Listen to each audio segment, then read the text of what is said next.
Mr. Falkowski, did you want to take up Mr. Alexander's matter? Mr. Alexander, case number 375134. Oh, hang on just a second, Mr. Falkowski. Mr. Alexander has asked for a video of the proceeding. Excuse me, are you attempting to serve me something, sir? Your Honor, for the record, I gave Mr. Alexander there's any advance sheets. Your Honor, I would object at this time. Well, it was just additional authority that came to my attention after I filed my response. I basically am in court. Objection, Your Honor. I'm the moving party, and I'd like to address the court before Mr. Falkowski says another word. And based on situations and circumstances... I'd like to sign this first. I'm sorry, sir, I can't do that. Well, can't hear the case, sir. Although procedurally I may be somewhat out of order, I would ask it be set over until Friday, since one of the rights that Mr. Alexander is stating that I'm violating is his right to counsel on the underlying contempt action, and if it was continued until Friday, a public defender would be present, could advise him on that issue. I think that's the first issue we should take up, is whether or not he's representing himself, or whether or not he wants a public defender appointed. Mr. Alexander, you know I can't proceed without a stipulation. Do you wish me to send this over to the presiding judge? Your Honor, if I may briefly address the court. Okay, it will have to be brief, Mr. Alexander. Briefly, Your Honor. Because I do have 4 trials. Pursuant to handle documents this filed in the United States District Court this day, Fresno County Superior Court judges en banc, including all, the full court, are named expect adverse parties in a federal class action lawsuit. Thus, it would be inappropriate for any Fresno County Superior Court judge to hear this case. Equally, it is my intent, pursuant to my authority under California Penal Code, Section 837, place Mr. Falkowski under citizen's arrest. On what basis, sir? Violation of Penal Code Section 166, as well as 422.6, 422.7. At this point in time, I am additionally requesting that a peace officer of the state of California takes that individual who I now deliver into custody. You may cite him out pursuant to Penal Code Section 849, sub B1. That's your discretion. Additionally, Your Honor, I would leave the court a copy momentarily, my personal file copy of said petition under Federal Rules of Civil Procedure Rule 27, filed this day with the federal court. I will be additionally going over and serving the presiding judge en banc. Tom, if you could hand me a copy of that Mr. Alexander has. Now, I would like to have this back, Your Honor, and while the matter is under consideration, I would like to depart from the courtroom, proceed with my associates across the street to serve the presiding judge. Also, my associate here today has a duplicate copy for which we would like to serve on Mr. Falkowski. Therefore, I would request that these documents, whatever they are, be returned to Mr. Falkowski, and when it's determined how we proceed, such appropriate service would then take place. I believe, Your Honor, that Mr. Falkowski, everyone in the District Attorney's Office, pursuant to this Federal Rules of Civil Procedure Rule 27 petition, as well as every judge in the Fresno County court system appearing en banc, has a personal interest in the outcome of this matter, and therefore be inappropriate and create a conflict of interest. In the event I'm wrong, I would like a minimum of 2 days to prepare a 170.1A6C challenge for cause against each and every judge in the Fresno County Superior Court system. I'd go along with his request to continue the case for a couple of days until Friday. I think that's what should be done. I haven't had enough. Has this actually been filed? It was.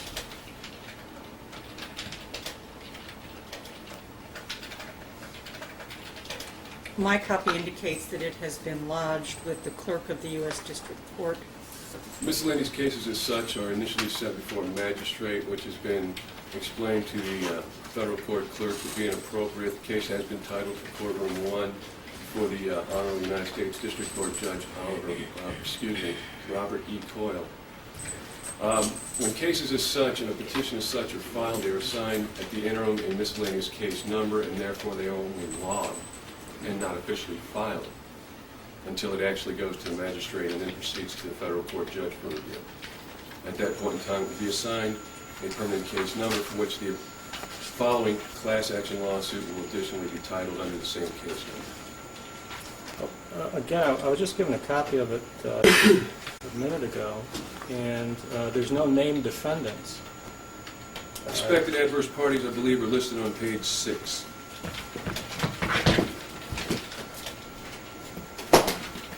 Defendants are not, Your Honor, in such a petition to be identified as actual defendants, rather are to be listed as expected adverse parties. And that is in compliance with Federal Rules of Civil Procedure Rule 27. I'm sorry, on page 6? Excuse me, page 8, number 4, James Polkowski, Deputy District Attorney, County of Fresno, ETAL, Family Support Division, number 77777, P.O. Box. Thank you, I found it.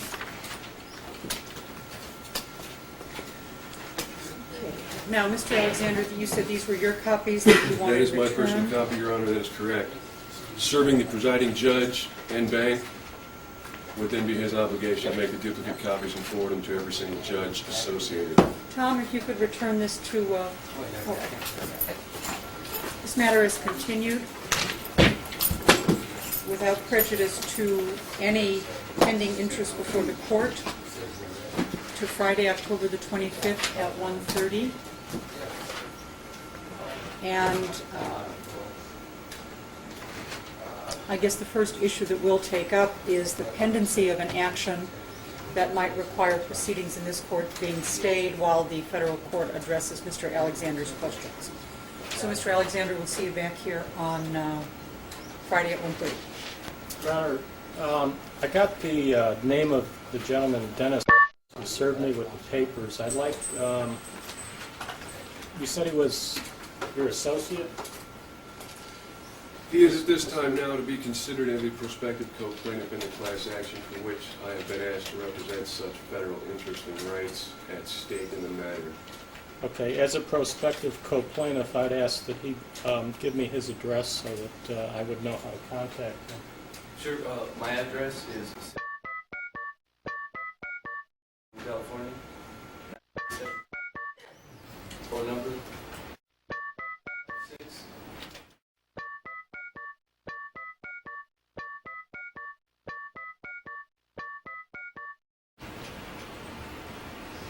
Okay, and are you participating in the citizen's arrest? No, sir, he is not. He's not, you're not participating? No, sir, he is not. He can answer for himself. No, sir. You're not participating? No. Okay. Mr. Falkowski, I would reserve to you, having had Mr. identified today as a prospective co-plaintiff, I'm not certain what, if any, effect that would have upon the validity of service by a party. You would, of course, be, I would reserve, simply as a procedural matter, your right to object to that service if he is in fact deemed to be a party to the action. Your Honor, having not directly considered that at the moment, we could return that document and Mr. or Mr. You'd like to serve him? I've already been served. He's not Well, let's complaining at this avoid- point, let's I avoid am any- simply, just a second. Your Mr. Honor, Alexander, just a second. Mr. Falkowski, you're excused. Mr. Alexander, this matter is continued to Friday at 1:30. Thank you, Your Honor. Is Mr. Falkowski being taken into custody pursuant to my deliverance to this California peace officer? Mr. Falkowski is subject to the jurisdiction of this court, and he will respond when the court orders him to do so. Let the record reflect as such, Your Honor. Thank you very much. Yeah. When may I obtain my video copy of today's proceedings, Your Honor? As soon as the proceedings are concluded, we'll pull the tape out and give it to you. Thank you, Your Honor. I'll return at the end of the court's business this day. Thank you. Actually, It wasn't on record because you guys proceeded before I put the tape in the machine. Isn't that amazing? I can make that copy off that tape at the end of the day, and I will give you a call, and you will have your video. Thank you kindly, ma'am.